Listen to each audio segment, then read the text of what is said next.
Alors bonjour, une vidéo sur les auxiliaires de jardin dans la maison, c'est pitoyable. Je suis bien d'accord. Bon, ouais, quand on est bon, on a le droit d'être un peu moins bon certaines fois. Non, je plaisante. Je veux poser des auxiliaires. Vous avez vu celle sur les coccinelles avec les super larves. Eh bien moi, je veux vous montrer qu'il existe plein d'autres larves qui sont nécessaires pour le jardin. Et ça, c'est primordial. Donc, malheureusement, j'ai trop de vent dans le jardin et j'ai fait l'observation dans le jardin. Donc, vraiment, je ne vais pas attendre qu'il fasse beau pour vous la montrer. Et c'est pour ça que je suis à l'intérieur. On a vu les coccinelles et les larves qui mangent les pucerons. OK? Et on a même vu que c'était sur des plantes plutôt dites mauvaises herbes où j'ai vu ça comme réservoir, en fait, de nourriture. Puisque je répète, pour avoir des auxiliaires, ces auxiliaires vont manger les ravageurs. On va reprendre le puceron. Il faut deux choses. Il faut le gîte, donc des abris, et le couvert à manger. L'abri, c'est des plantes sur lesquelles ils vivent. D'accord?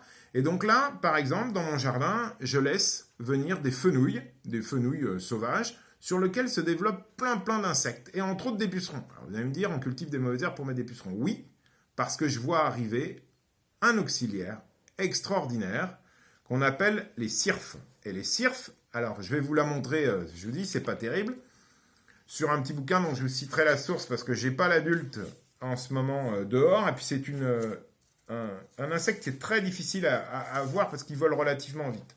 Mais vous allez le voir assez vite en été. Ça ressemble à une guêpe, sauf que ça a des gros yeux. C'est déguisé en guêpe, mais c'est une mouche déguisée en guêpe, rayée de jaune et blanc, mais avec de jaune et de noir, mais avec des gros yeux. Voilà. Cet insecte s'appelle des cirfes. Je préfère que vous regardiez l'orthographe. Ce sera plus simple d'aller chercher sur Internet pour vous éveiller. Donc, cet adulte va être présent dans le jardin pratiquement tout l'été. Là, il y en a déjà, mais j'ai beaucoup de vent et je ne vais pas les trouver. Ce sont des petites guêpes, des mouches qui font des vols stabilisés autour de fleurs sauvages, des mouches déguisées en guêpes.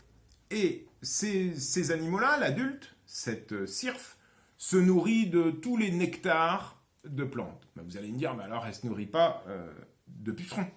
Pas elle, pas l'adulte, la larve, exactement comme la coccinelle. La coccinelle, elle, l'adulte, va manger un peu de pucerons, mais sa larve va dévorer. Eh bien, chez les cirfes, c'est exactement la même chose.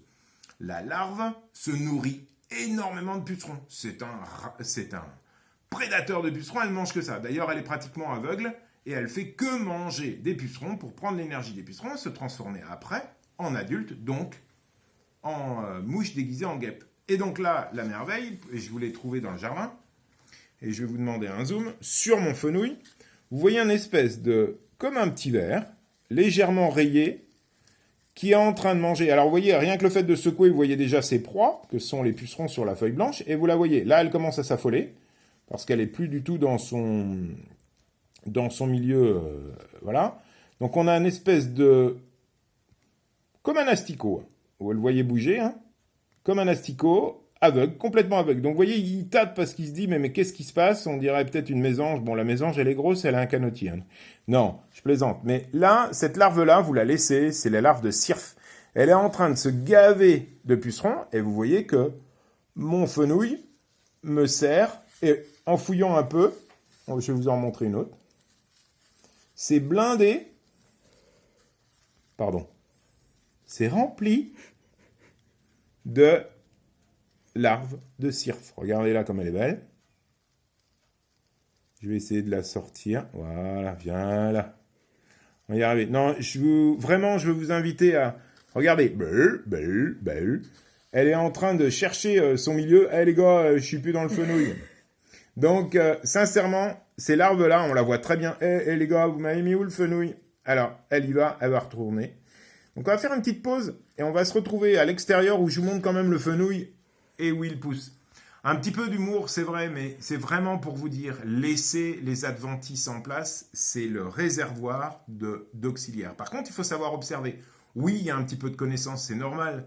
Moi, c'est mon métier, ça fait 30 ans que je fais ça. Mais observez et vous verrez, ça se régule tout seul. Et en aucun cas, appliquer des insecticides qui vont, oui, tuer les pucerons, mais tuer toutes ces larves. Et la merveille de ces larves, parce que vous voyez que sur une branche, et je finis par ça, hein, après on se retrouve dehors, regardez. 1, 2, 3 larves de cirfe. Donc ça, c'est exceptionnel. Je vais vous montrer où pousse le fenouil et vous allez voir que certains vont avoir des surprises. A tout de suite. Toujours pour les auxiliaires, je vous montre ma terrasse. Alors il y en a que ça va choquer parce que c'est des terrasses qui ne sont pas désherbées ni à l'eau de Javel, ni au sel, ni au fameux Roundup. Mais j'en reviens à mon fenouil où on a vu sur un tout petit bout 3 larves de cirf. Regardez ici, le fenouil ça se ressème tout seul. C'est les fenouils qu'on trouve en bord de route. Vous en avez plein ici. Regardez au pied là-bas près du pot. Et bien sûr, ils sont malheureusement pourris de pucerons. Mais là-dedans, et vous l'avez vu dans ma vidéo, j'ai trouvé 3 larves de cirf en à peine 1 centimètre. Donc vraiment, j'insiste, bien sûr, il faut enlever quelques herbes qui vous gênent, mais laissez-en certaines, et cette diversité, cette biodiversité va vous permettre de refaire un équilibre, et cet écosystème va s'autogérer. Ma cirf, avec ses larves, va enlever le maximum de pucerons. Et je répète, si vous mettez un désherbant, vous allez tout détruire, y compris les larves de cirf. Donc vraiment, à bientôt, et bisous bisous.